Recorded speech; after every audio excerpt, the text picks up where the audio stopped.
We are going to talk about very interesting topics as part of the Advanced Pediatric Endocrinology Symposium. This is being organized under the banner of MedEClasses, Growth Society and Regency Hormone with support from Novo Nordisk. So we started off with pediatric endocrine awareness using workshops. And around 2011, we started the practical pediatric endocrine course. Then we conducted workshops across the country. We had a workshop in Patna also, I think 10 years ago. Then we had got PPC across the country. In Jaipur, we conducted. Then we realized that just doing workshop, it will require a huge amount of time and other factors.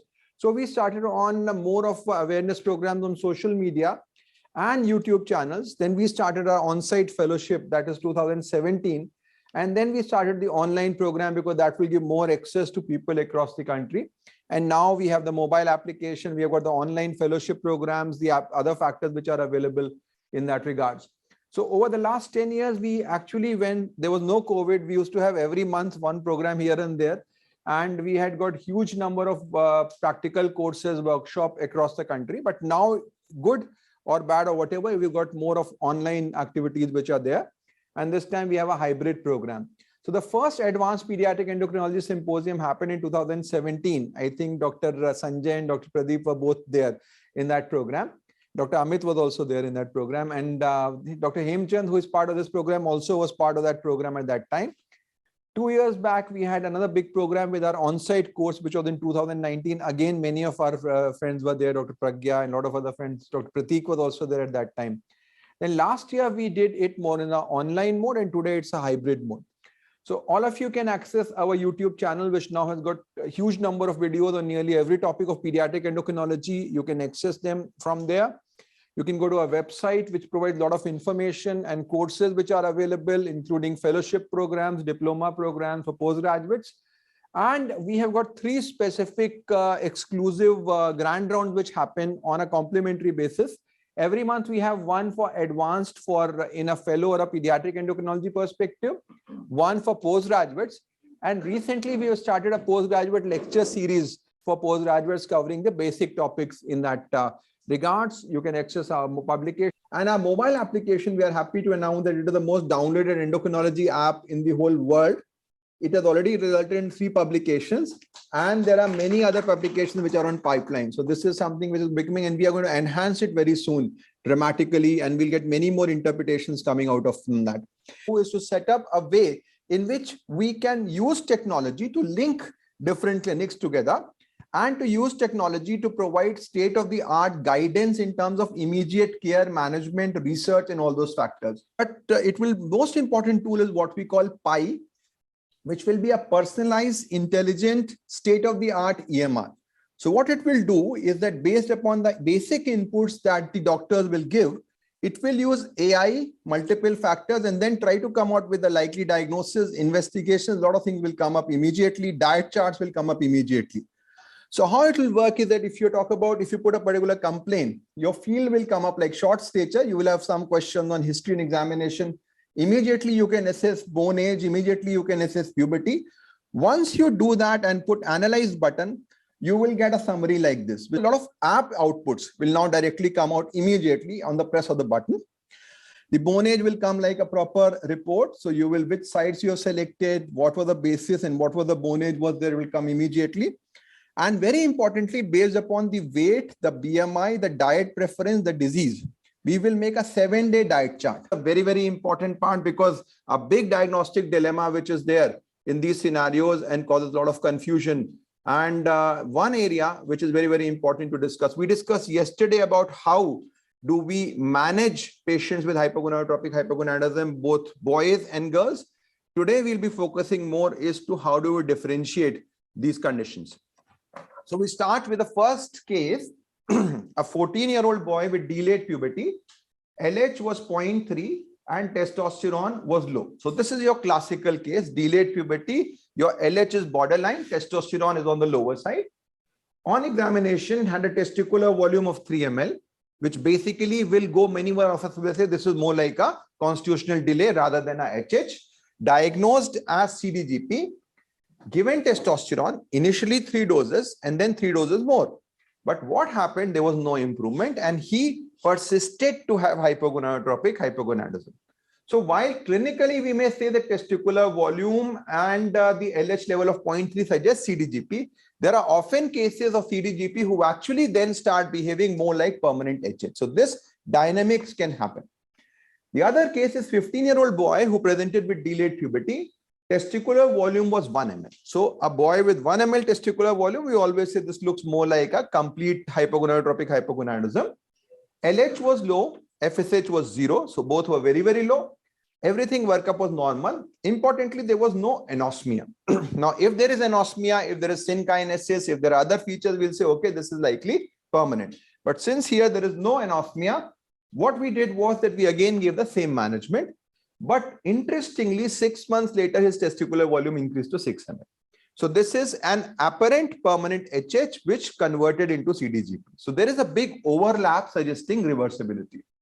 So the dilemma basically is that while some of these patients may have complete deficiency who will not recover at all, some are classic CDGP who will improve late, but they will continue to grow subsequently. There are some who will grow and they will go off. So this is a stalled pattern and some may reverse. So it's not that easy to say that you have a black and white picture that this is CDGP and this is HH. That becomes a bit of confusing. So while classically we have been taught that if you have low testicular volume, history of micropenis, tall child looks more like a permanent HH, a short child with a testis more than 2 ml, reversibility, and that would be indicative of CDGP. There is also an overlap.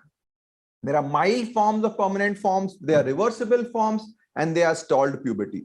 So now it is better to consider permanent hypogonadotropic hypogonadism and constitutional delay as a continuum. So they are just part of the same picture. Some extremes it is very easy to differentiate, but sometimes you may have a picture which is overlapping, and that becomes important from that perspective. And this is the dilemma which we like to focus in this talk. Now, GnRH deficiency, we talk about delayed puberty overall, 5% in the population, very common in boys, we all know. 80% is physiological. So from a primary care pediatrician, primary physician perspective, you want to identify this physiological cause who do not require too much workup. 10% will have disorder and 10% will be functional. From us endocrinologist perspective, we want to not miss this disorder because this is very, very important. So this dilemma is not do too much workup here in physiological causes, but not miss disorders. That is what we're going to discuss in that perspective. Now, why do we really want to differentiate? And this is a big question. We discussed this yesterday also, that difference between functional and physiological. Functional and physiological would be functional is more like a nutrition, more like stress, all those, which is much more common in girls. But boys also may have all those factors, systemic illnesses, all those factors will cause a GnRH effect, which is functional. Now, why do we want to differentiate CDGP? You say, okay, we'll give testosterone. If there is response, good. No response, okay. But there are few questions to understand. If your testosterone levels are very high, and if you give high dose of testosterone, theoretically, without the protective effect of the Sertoli cells in children who have got permanent hypogonadotropic hypogonadism, you may actually damage the germ cells. There are some studies that suggest that giving testosterone and definitely SCG alone may be bad for individuals who have permanent HH because their Sertoli cells were never sensitized to FSH and therefore they may damage. So if you know that this is CDGP and this is HH, you can do a different perspective. Of course, there will be issues in terms of long-term prognosis, issues in terms of fertility, and all those issues will be there in that regard. So this becomes important to identify. So first, what really is a CDGP? And now the term we use is self-limited form of delayed puberty, because while we say CDGP, may be normal, low normal growth also in some people. So it doesn't mean that everybody will be very short. They won't be tall, but they may be normal also. So that's why we use the term self-limited delayed puberty. Now what it is, it's usually a familial disorder and it has an autosomal dominant inheritance. So you will get a history in the father or the mother of delayed puberty. Now people often ask that the father had a delayed shaving, had a growth in the college years, but they don't ask about maternal menarche. It is basically non-gender dimorphic. It is autosomal dominant. So mother's history also becomes equally important. There is some genetic background. I won't go into that. So it is not that CDGP is just by chance you are CDGP. What I simply like to say is that Your GnRH neurons have to come from a very far place from olfactory plateau to the hypothalamus. If you get 100%, that is normal puberty. If you get 0%, that is complete HH. If you get 10, 20% less, you may actually start a bit late. This is what CDGP is. Some of them can actually have a genetic cause, but that is rare in that perspective, and their GnRH is not working. FSH and LH will therefore be less. But remember, these individuals had a fetal gonadotropin which was normal. They had a normal mini puberty. So their penis size will never be small. If you have micropenis, it basically means that you have a fetal or a postnatal gonadotropin deficiency. So micropenis will rule this out. Second, because of that stimulation, testis will go from 1 ml to 2 to 3 ml. So if your testicular volume is 2 to 3 ml, this becomes more likely in that perspective. And in long run, their testosterone will be low. Inhibin B level will, however, be normal. Why? Because inhibin B comes from a different group. You've got Leydig cell and Sertoli cell. So inhibin B would be a very good marker to differentiate CDGP from HH. And this is what I'm going to base basically the algorithm which we'll talk about. If you give them GnRH analog, they will respond because they have been sensitized in the fetal period and the mini puberty. So if you give them GnRH, their LH will go up by more than 5 in that perspective. And if you give them HCG, their testis is also sensitized, so they will produce more testosterone. So they will basically are normal individuals who have a late onset. Somebody wakes up at 7 o'clock, somebody wakes up at 9 o'clock. So there is not that somebody waking up 9 o'clock has a pathology. It is that he is a late riser. He might be working till late. So same CDGP is a physiological phenomena shifted to the right side. But if you have micropenis, as I said, if you are having progress and then stopped, it is not CDGP. Other important thing is that when you are having delayed growth, delayed gonadarchy, your adrenarchy is also delayed, which would mean that the pubic hair growth will also be stalled. So I always say pointers against CDGP, micropenis, pubarchy, tall stature. Normal stature, not against, short stature more per favor, but tall stature, and all those will be pointers which are against. And then of course, stalled puberty will really exclude the possibility of CDGP in that perspective. So this is how is there. And if you give them testosterone, they are sleeping. It is like some child is sleeping. You will shake him up, not waking up, give him water, he will wake up. So this is what is happening. You wake up giving testosterone, and this is self-limited and resolves in most cases over time. You give 3 to 6 injections of testosterone. But when we talk about permanent hypogonadotropic hypogonadism, I'm mainly talking about the congenital forms, because acquired forms, you will obviously get a history that there is something there, head injury, trauma, radiation, tumor, everything. So congenital form is largely because of genetic causes, and we'll discuss a bit about that. Then you can have an acquired cause or an insult or secondary cause. These are easy to identify. You will know something wrong happened. Genetic causes are the ones which we have to distinguish from congenital HH to CDGP. That is the major question which is often there. Now, what are the basic genetic causes of hypogonadotropic hypogonadism? One is a migratory defect. So we talked about that for GnRH neuron. Can you imagine a neuron going from here to the hypothalamus? They have to travel a huge area.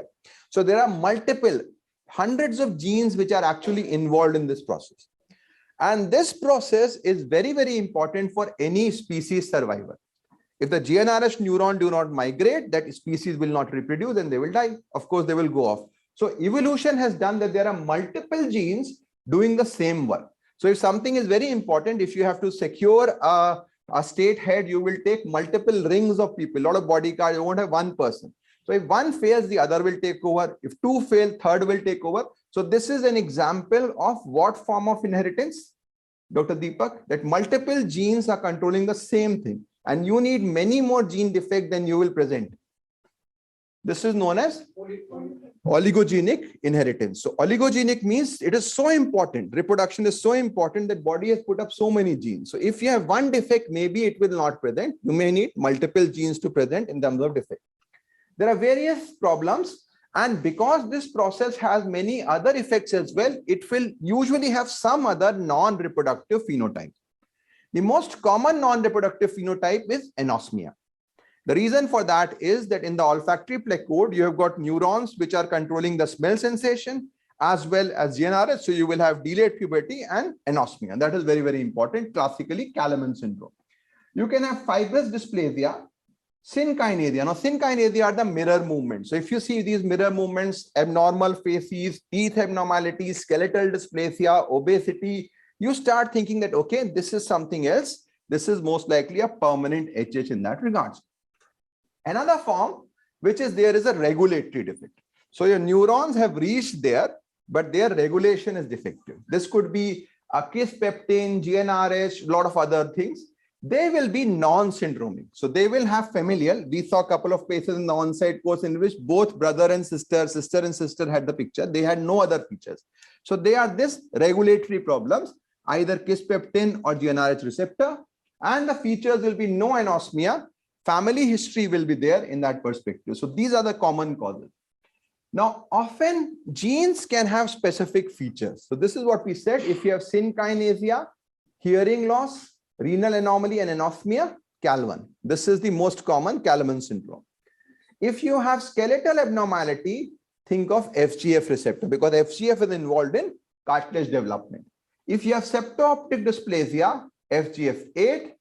If you have seizures, synkinesia, ProK2, and Church syndrome, we also saw that day. If you have deafness, you have corneal atresia, coloboma, all those features will go towards Church syndrome. So whenever you get a boy with delayed puberty, look at the eyes, look at the nose, look at the teeth, look at the skeleton, and you may get some clues which are there in terms of diagnosis. Check for smell sensation, that will give you a diagnosis. Then you don't need to do any workup. Then you don't bother about that. This is permanent HH. No further workup is required from that perspective. So now how do we come back to this dilemma? Is it permanent or is it CDGP? So I'll say look at clinical and biochemical parameters. Then what is the most important clinical clue that this is permanent HH? Dr. Sanjay. Tall temperature. Anything else? Below 1 ml. Anything else? Anything else? Age. If somebody is 25 years of age, it is not CDGP. So I would say the gold standard always people say is wait till 18 years of age. But people won't wait till 18 years because they want the answers then.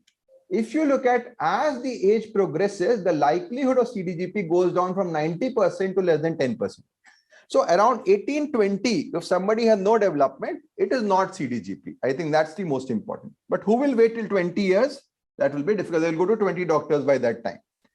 Next issue, of course, as all of you said, if you have pubarchy, CDGP is out.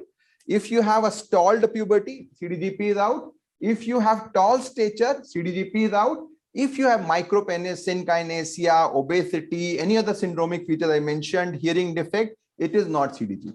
So this is the pointers against CDGP. And this is important because 80% now, if you do nothing, if you close your eye and you say, okay, this is CDGP, 80% of the time you are right.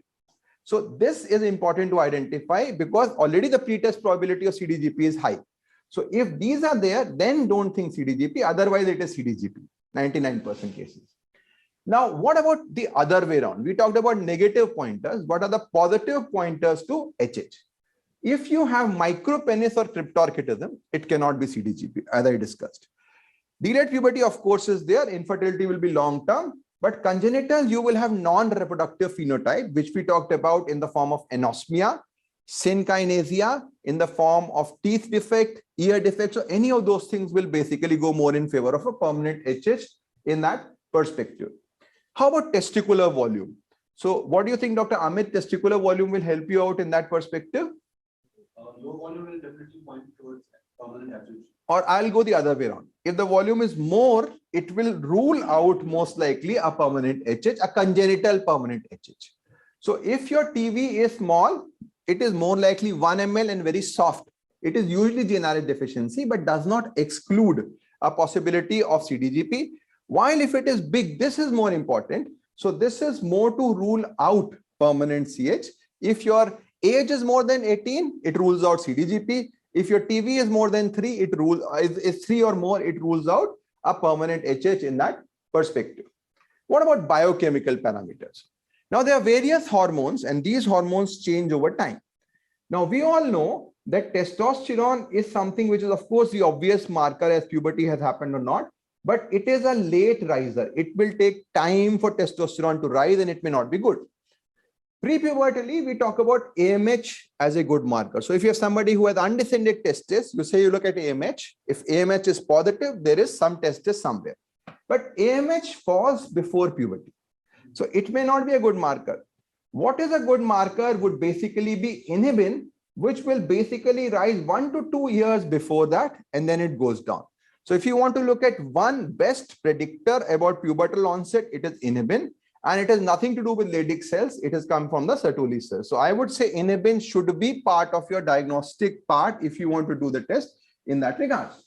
So AMH earlier, inhibin, and then testosterone is last. Second, of course, is gonadotropins. And we know that LH is a better marker as far as pubertal onset than FSH. So look at LH. If your basal LH is more than 0.2, it will go against complete LH. Less than 0.1 can be anything. So less than 0.1 does not mean that it excludes CDGP. It can still be CDGP. So again, as I said, TV3 or more rules out a more likely a possibility of a permanent HH. LH more than 0.2 is against that. So it is more like a excluding in terms of diagnosis. If you are in doubt, you do a GnRH agonist test, you give leuprolide or triptorelin and measure LH. And if LH goes beyond 5, this is more like CDGP. This was the test which we were doing a lot earlier, but now with inhibin B, I would say this has got lesser value. So you'll see in our algorithm, it is shifted down towards the lower part in that setting. What about testosterone? And this we discussed, and you can correlate testosterone with the volume of testis. So as you see, 1 to 3 ml, the testosterone is 0. So whether you have got 1 ml in a permanent HH or 3 ml in CDGP, testosterone is not going to help you out. It starts rising only when it goes above 4.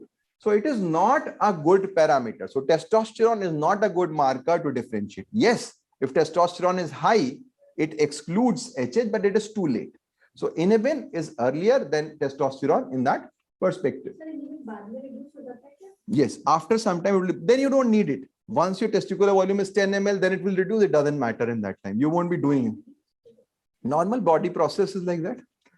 So inhibin is basically an inhibitor of FSH. After that, body doesn't want FSH to be inhibited a lot. That's why you can see. Now, inhibin B, this is what I'm trying to say. At birth, the level rises, then it comes down. Typically, around 9 years, it will start increasing. Testosterone, 12 years. So there's a 1 to 2 year gap. And as I said, after some time, it will go up and then it will come down, as we saw in that particular graph. So if you want to have one parameter, inhibin B is a better parameter to identify that in that perspective. Now, why are we discussing this? And this is one which I talked yesterday, a wonderful guidelines from the European Society about congenital HH. They try to look at what is the best distinguishing factor. Is it testosterone? Is it gonadotropins? Is it inhibin? Or is it insulin-like factor 3? Now, insulin-like factor 3 is produced by which cell sign? Leydig cell. So they are part of testicular descent. So what we see here is that testosterone has got a good discriminatory value, but at a later level. LH, FSH, hardly any. They are total overlap. And inhibin also, there is some overlap, but there are some important distinguishing features. So what they found then is that if you combine this along with testicular volume, you will find a wonderful overview in terms of finding a diagnosis and differentiating that in that perspective. So what they said, if your testicular volume is less than 1 ml and inhibin is below, in that perspective, what they said, inhibin is below 50, it is 100% permanent HH. If your testicular volume is more than 1 and inhibin is less than 100 or 110, it is very clearly a case of permanent HH. So now what we are talking about is combine two things, TV and inhibin B. This is it. If you combine two, you will make your diagnosis clearly in that perspective. So if you just summarize everything I said, if growth is retarded, bone age is retarded, pubic hair is absent, testicular volume is up to 3 ml, post GnRH is more than 5, post GnRH FSH is high, inhibin is high, this is CDGP. If you are normal growth, normal or mild delay in bone age, pubic hair is present, TV is less than 1, inhibin is low, it is clearly more towards a permanent HH. So this is like a multiple things, not a single thing that you go in that perspective. Now you can use basal testosterone or SCG stimulated, but we don't use that at a basic thing. But of course, when you investigate, you will do LH, FSH, testosterone. That is a basic workup you will do. Then you will go to inhibin. That is what we will do anyway. So how do you summarize or make sense of everything in that perspective? So do screening tests. Never forget about screening tests. It may be liver disease, kidney disease, celiac disease, all those things. So rule them out. Then look at gonadotropins. High, this is hypergonadotropic hypogonadism. We are not discussing that. If testosterone is low, do karyotype. If testosterone is high, do DHT to differentiate 5-alpha versus AIS out of our purview today. If the levels are low, then carefully examine the child for pointers to HH, which includes micropenis, undescended testis, anosmia, synkinesia, or CNS features. If you have any of these features, this is permanent HH. I think there's nothing much to worry about. Do MRI very importantly. Look at other pituitary hormones because many of them may have a multiple pituitary hormone deficiency. If that is not there, what is the testicular volume? If testicular volume is less than 1 ml and inhibin B is less than 50, this is permanent HH. If testicular volume is more than 1 ml and inhibin B is more than 100, this is CDGP. But if you have indeterminate pictures, then you do a GnRH stimulation test. If it is less than 5, this is permanent, more than 5 is CDG. So if you just summarize, largely it is clinical. Look at the screening test, look at these features. If you find them, it is directly permanent HH. Then look at testicular volume. So TV becomes most important in my parameter, and then inhibin B. And then, so minimal investigations, no role of testosterone, no role of HCG stimulated testosterone. So all that becomes less likely. This is going to help out. So in our puberty interpreter, we have put it like that, that if you put TV less than 1, it will say inhibin and it will automatically interpret. So it's going to be very easy once that it comes out. You just have to put the data and you will get the result from there. Now let's go to finally a few cases. 15-year-old boy with delayed puberty, TV 3 ml, pubic hair 1, height 144, weight 36 kgs. Bone age 11 years. Dr. Deepak, what do you think this child has? Testicular volume is 3 ml, so it's slightly less likely of congenital hypo. Yeah. And he's short. His bone age is also delayed. No pubarchy. So this is classical case of CDGP. LH is 0.2. So again, not very low. Testosterone is detectable. So this is, I think clearly, it looks more like a CDGP. There is no pointers to HH. And TV is above 1 ml. So we can do inhibin, but I would not be doing very clearly in this case. If you want, you can do inhibin. It is more, this is more likely to be CDGP. So again, a short child, no pubarchy, delayed bone age, TV more than 1 ml, this is CDGP. I think that's fine. Yeah. Next question, 16-year-old boy with delayed puberty. And what we are seeing is testicular volume is 3 ml, pubic hair is stage 1.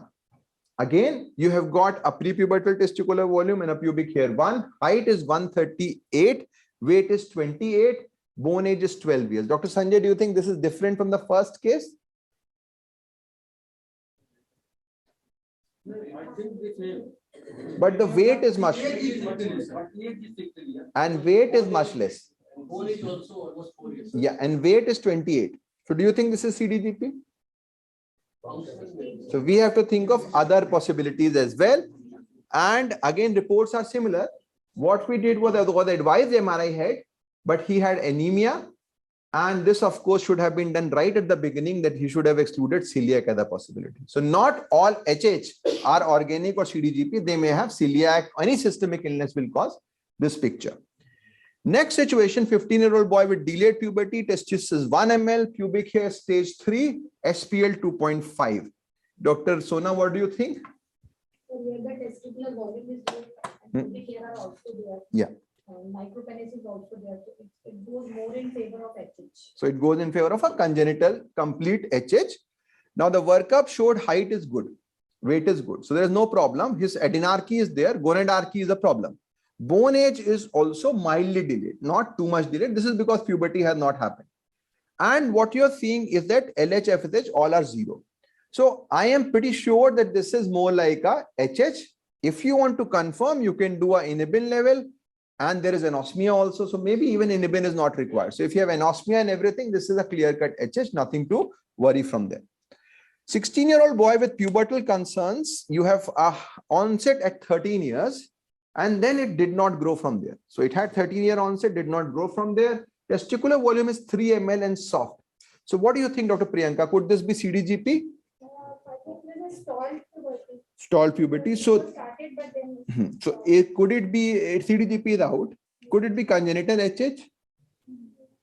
Less likely. So what are you worried about? Sir, I will go for the testosterone levels. Okay, but LHFSH everything is low. Prolactin is slightly high. Are you worried about something now? This is very dangerous situation. Somebody who was having normal puberty suddenly stops. Somebody who was growing well suddenly stops. Something has happened. And prolactin is high. It's not causing this hypogonadotropic hypogonadism because prolactin should be more than 100 to cause that. This means that there is a stalk compression, which means there may be a large supracellular lesion sitting there, which is causing this problem. This is not a prolactinoma per se. So headache, vomiting was there. And this basically turned out to be a large craniopharyngioma. So again, we started off with one case of CDGP, then celiac will be a differential we saw. Third case was congenital, but always be aware of this because this is going to be very, very bad if we miss that. And we saw last time also how craniopharyngioma can be so subtle that people will miss. They can present with headache, vomiting. We had a patient, the Pinto, who had come, I think he had craniopharyngioma diagnosed. MRI was done after a long time. He came to us at 25 years of age. So those sort of people are also missed. So delayed puberty is not just CDGP. It's not just simple Kalaman or something. It may be a serious disease like craniopharyngioma, which we have to worry. And then he, I think, responded to HCG also in terms of fertility. So this is very, very important. So this case maybe hypothyroidism also craniopharyngioma is not. Yeah, so that is another possibility. But hypothyroidism causes what? Testicular volume increase. So this will be unlikely on that perspective. So hypothyroidism will become unlikely in that case. Final case, 14-year-old boy with delayed puberty, testicular volume is 1 ml, pubic hair is stage 3. Height is 142, slightly less, weight is 82 kg. So Dr. Jyoti, what do you think is happening? So testicular volume is less than 1 ml and with the puberty, with height is good, sir. So we go more towards permanent HH, but the weight is too much, 82 kg. So some of those conditions can cause obesity and permanent HH are leptin resistance, but they will be very huge. By this time, they would be like unmanageable. So something else which is affecting the hypothalamus and causing obesity. So low LHFSH, DHEAS is good, which means that adrenal is working fine. So what do you think can cause hypothalamic obesity and can cause delayed puberty with normal puberty? Which disorder, syndrome, whatever?